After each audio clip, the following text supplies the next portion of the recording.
Ever looked down at your keyboard and wondered why the letters are arranged the way they are? It seems completely random, right? A, S, D, F? What's the logic?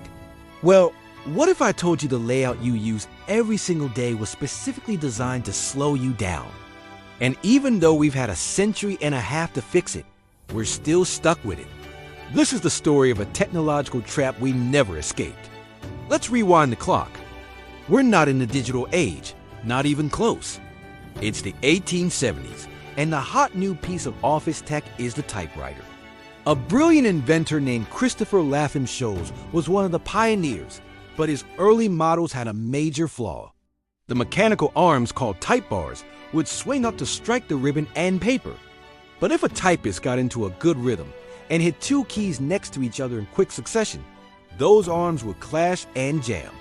Imagine writing an important letter and having your machine grind to a halt every few words. It was frustrating and incredibly inefficient. The machine couldn't keep up with the human. So Sholes and his team had to find a solution. But their goal wasn't to make typing faster. It was the exact opposite. They needed to slow the typist down just enough to prevent the machine from jamming. Their solution was a new layout they called QWERTY, named after the first 6 letters on the top row. They meticulously analyzed common letter pairs in the English language, like TH or A, and then intentionally separated them on the keyboard. By forcing the typist's fingers to travel farther across the board, they reduced the chances of consecutive key strikes with adjacent type bars. So that awkward reach to type the word "the," that was a feature, not a bug. QWERTY wasn't designed for human efficiency.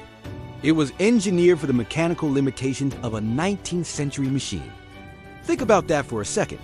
The very foundation of how we interact with our computers is based on a workaround for a problem that no longer exists. Our modern keyboards, whether physical or on a touchscreen, have no mechanical arms to jam.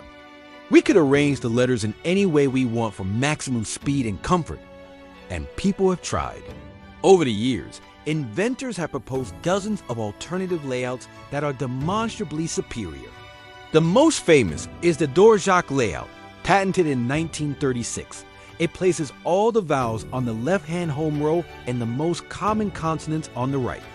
With Dvorak, you can type thousands of words just using the home row, dramatically increasing speed and reducing finger strain. More recently, layouts like Colmac have emerged, aiming to be easier for existing QWERTY users to learn while still offering significant ergonomic benefits.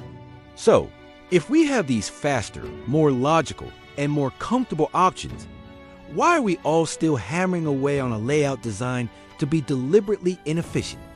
The answer is a powerful force in human history: inertia. By the time better layouts were invented, QWERTY was already the standard. The biggest typewriter manufacturer at the time, Remington, had adopted it. This meant that when they started selling their machines, they also started selling the QWERTY system. Typing schools were established to train a new generation of professional typists. And guess what layout they taught? QWERTY. An entire ecosystem was built around it. Changing the layout now will be a monumental task. Think of the ripple effect. It's not just about producing different keyboards. It's about retraining hundreds of millions, if not billions, of people who have spent their entire lives building muscle memory for QWERTY.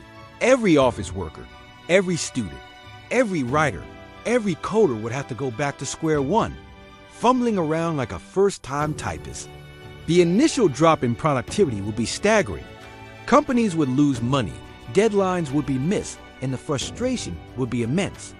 The short-term costs and chaos of switching simply outweigh the long-term benefits of a slightly faster typing speed for the majority of the population.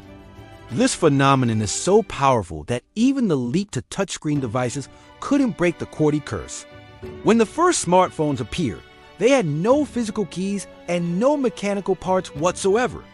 It was the perfect opportunity to introduce a better, more modern layout designed for thumbs. But they didn't. Why? Because people were already familiar with QWERTY.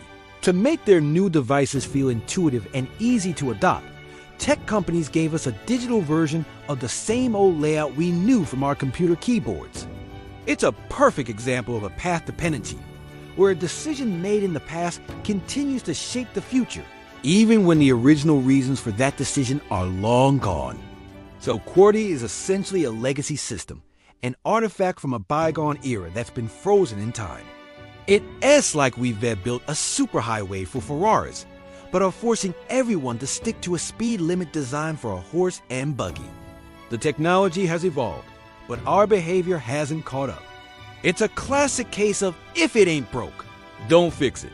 Even if not broke, just means barely functional enough that no one bothers to change it.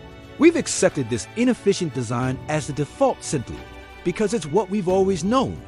Now, that doesn't mean everyone is trapped. A small but dedicated community of users does make the switch. Programmers, writers, and people dealing with repetitive strain injuries often find that alternative layouts like Doriak or Colmac are a lifesaver.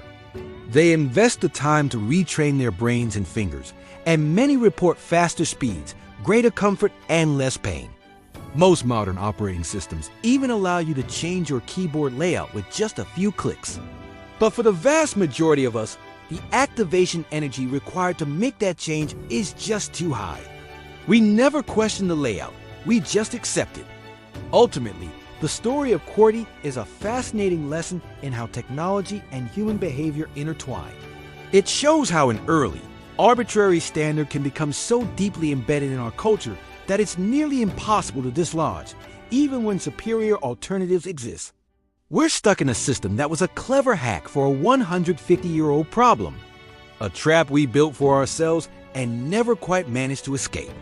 It makes you wonder, what other parts of our daily lives are governed by outdated ideas we've never stopped to question? What other QWERTYs are hiding in plain sight? Let me know your thoughts in the comments. Thanks for watching, and if you enjoyed this, be sure to subscribe for more deep dives into the hidden stories behind our world.